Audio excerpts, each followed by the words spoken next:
What's happening? It's John from Long Island again. It is Wednesday, October 29th. I got some time, so I figured I'd make another video. My last video, I showed you some new records, and I mentioned I had a bunch more, and here is some more of that bunch. I'd like to show you. So I'd like to start off with this one, which is, I say this a lot, but I mean it this time, and this is really the best album of 2025, in my opinion. This is Tyler Childers' latest, Snipe Hunter. Came out in August, I think, or July of the summer. RCA Records, Hickman Holler Records. I try not to read reviews on things because I don't trust them. You can't trust them, whether they're paid reviews from the record company or paid reviews from, detractors of him, whatever it is. I don't believe anything I read, really. But I read it anyways just to get an idea of what people are saying about the record. And they were saying how his original fans, his tried and true fans, hate this record, everything else. That took too many chances, that the production is bad, and you can't sit here with a straight face and say the production is bad. This is produced by Rick Rubin. Now, if you don't know who Rick Rubin is, I can't give you a half-hour video on him, but I'll give you a synopsis. He's a producer. He's a producer who came to fame in the early 80s with a lot of the hip-hop, New York especially, with Beastie Boys and such. He went on to produce the best record of all time, the best thrash metal record of all time, which would be Slayer's Rain and Blood. And then produced Danzig, produced Johnny Cash. He produced Tom Petty. He produced Red Hot Chili Peppers. He produced a lot of people. And his collaboration with Tyler Childers on this is phenomenal, in my opinion. Again, my favorite record of 2025. There's not many bad tracks on this. Now, there are two that I don't love, but it's the way it's mixed. I could see people saying how it's too slick, how there's a vocal effect on some of Tyler's voice, and you're right. There is a couple of songs where he sings through like a distortion box or something like that, but it's more for the song. It's not to disguise or to what I would do, because I can't sing, to disguise a bad voice. He's got a great voice. If you're a fan of Tyler Childers, he has a great voice. So a lot of people said, "Oh, why is he singing through the effects, everything else?" Again, it doesn't make a difference. Out of the songs, how many songs are on here? 1, 2, 3, 4, 5, 6, 7, 13 songs. Let's see. 13 songs. 2 of them I don't love. Side 1 starts off with Eating Big Time. Great. Cutting Teeth, which is great. That was a little bit of an older song. Oneida was a little bit more towards his roots. Getting to the Bottom is a great country song. Biting List is my favorite off that side. Nose in a Grindstone is more of his old school style. Watch Out, I don't really love. Down Under, I don't really love. Poachers, I do love. Snipe Hunt, again, an old song, but a new version of it. Phenomenal. Tirtha Yatra, Tomcat and a Dandy, and Dirty Art Trill close us out. Again, get this record. If you like country music, if you like him, it's mixed sort of like Tom Petty's Wildflowers. It's very reminiscent of that, because Rick Rubin did produce that as well. This has got song after song. They're all killers. Like I said, the 2 that I don't like aren't even that bad. I just don't love them, you know what I'm saying? But again, he came under a little bit of fire for working with Rick Rubin, and but let me tell you, it's a good match. Rick really did bring out the best in Tyler and his band for this record, and it sounds like it's a little more rock and roll than Tyler Childers' older stuff. But that's what they were going for, and that's what came out. So get this record, Snipe Hunter by Tyler Childers. All right, let's see what else we got here. All right, go with this guy. All right. This is probably it's tied for my favorite live album. Here you go, in 1985, Iron Maiden, Live After Death. Maiden, again, I have so much to say about these guys that I feel like I should talk about. This came out in 85, I want to say, on EMI Capitol Records. This was from the Power Slave tour. Every song is good. If you know Maiden, you love Maiden. I mean, you don't really need an introduction with them. You don't need anything. This is, in my opinion, this was the best Iron Maiden ever sounded. And then they went on to their third phase of their career with Somewhere in Time in '86, which introduced more of the synthesizers and stuff like that. But this is rock and roll. This is hard rock, heavy metal at its best. I had this as a kid, and I also had the VHS concert that went along with this. And oh my God, I mean, this was in constant rotation in my house. I couldn't get enough of it. I mean, it's got great, let's talk about the songs. Aces High, 2 Minutes of Midnight, Trooper, Revelations, Flight of Icarus, Rhyme of the Ancient Mariner, Power Slave. Very heavy on the Power Slave record. Number of the Beast, Hallowed Be Thy Name, Iron Maiden, Run to the Hills, Running Free, Wrathchild, 22 Acacia Avenue, Children of the Damned, Die With Your Boots On, and Phantom of the Opera. Again, this is an original pressing. I paid a little money for this. It has all the original stuff that came with it, which I think there's a tour book in here somewhere. I don't really want to... That might as well, right? Fuck it. Let's see what we got. Let's see what we got here. All right. So yeah, here's the original tour book.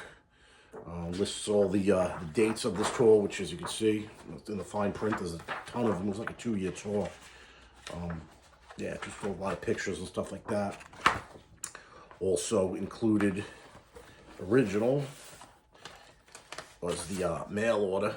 Put that up there, where you could buy the T-shirt and then all the other stuff that came along with it.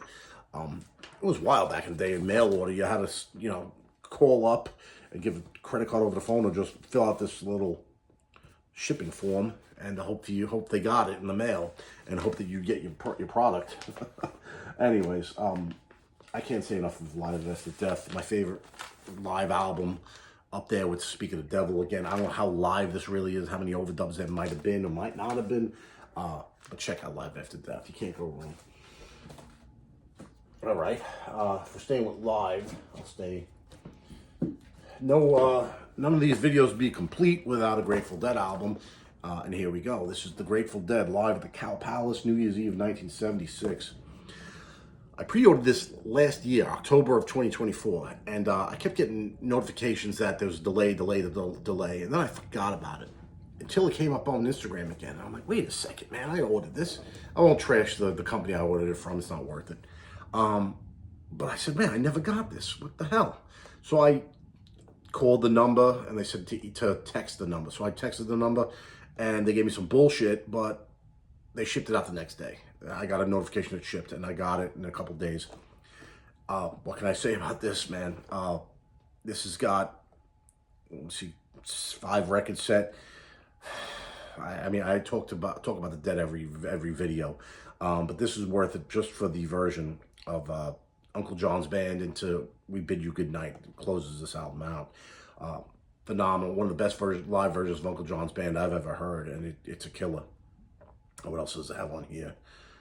Scarlet Begonias, Samson Delilah are good on here. Sugar Magnolia is great on this. Playing in the band's great on this. A full side of a record playing in the band.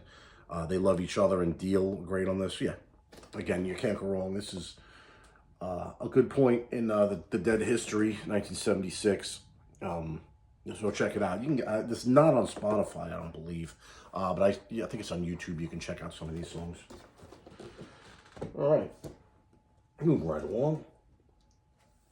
Here's a record an artist I got aware of because she played with Lana Del Rey, and this is Addison Rae's record. Let's see what this is. 2025 on Columbia Records. Is there a name to this? Just Addison Rae. She's got a great voice. Sounds a lot like Lana Del Rey, which is why I like her. She did a tour with Lana Del Rey over the summer, and those few dates that Lana did, she opened up, and I love it. And it's great music. Pop music, again, I'm telling you, man, some of the best pop music is being made now. If you're into it, I shied away from it for years and years because it wasn't metal, it wasn't heavy, it wasn't, whatever. But nowadays, I'm telling you, some of the best pop music is being made.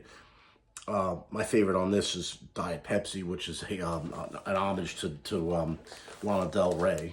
But again, Addison Rae, Don't know much about her other than she's got a great voice. She was in the horror movie Thanksgiving, from what I remember. She played a decent role. I mean, decent enough, I guess, right? But check it out if you're into pop music. Addison Rae, you can't go wrong.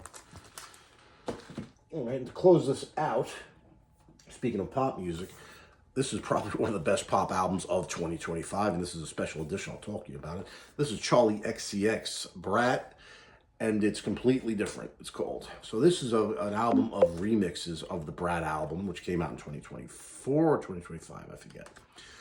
So this is collaborations with a bunch of people. Here's the gatefold. I'll show you 2-record set. This is collaborations with other artists on the songs that were on Charlie XCX's Brat record. So again, I bought this. It's tough to read because everything's backwards. Anyway, there's a version of the song called Von Dutch with Addison Rae, which is a great song. Like I said, there's so much pop music out there. There's so many artists that are doing new, fresh music. And I normally shied away from this kind of stuff because it wasn't heavy. But in my older age, I've softened up and I've really, lightened up, I guess you call it. But yeah, check out this one. This is Brat, and it's completely different. It's called. Great record, good pop music, good dance music. Again, in my younger years, I would have despised this. But now, hey, whatever. No one's getting any younger. I might as well enjoy the music that's out there. So yeah, that's pretty much it. Again, I'm listening to a lot less heavy music and a lot more of country, Americana, and pop music. Because honestly, I mean, I could get into new doom metal bands as dime a dozen these days, but everyone's kind of doing the same thing. Detuned guitars, dirge riffs, Black Sabbath riffs. There's some bands that are doing some stuff that's new, but I mean, it's like a kick in a dead horse, really, at this point. Some of the stuff, even some of the new black metal bands that are just sound like bad versions of Dark Throne or of Bathory, of Celtic Frost. And there's a thrash revival out. I mean, Testament just put out a good record. Megadeth putting out their final record. So I mean, it's out there. There's bands like Municipal Waste, Toxic Holocaust, and stuff like that in the metal vein. I'm not interested, really. Again, to me, it's just stale. And there's nothing that grabs me anymore. But, like I said, like the pop music of now, it's fresh, it's new, it's innovative. It's using technology of today, which is always good. So, got to do it, I guess, In my older years, like I said, I just turned 50 last week. I'm learning to appreciate pop music more and more. And pretty much that's it. So thank you for watching, and have a great night.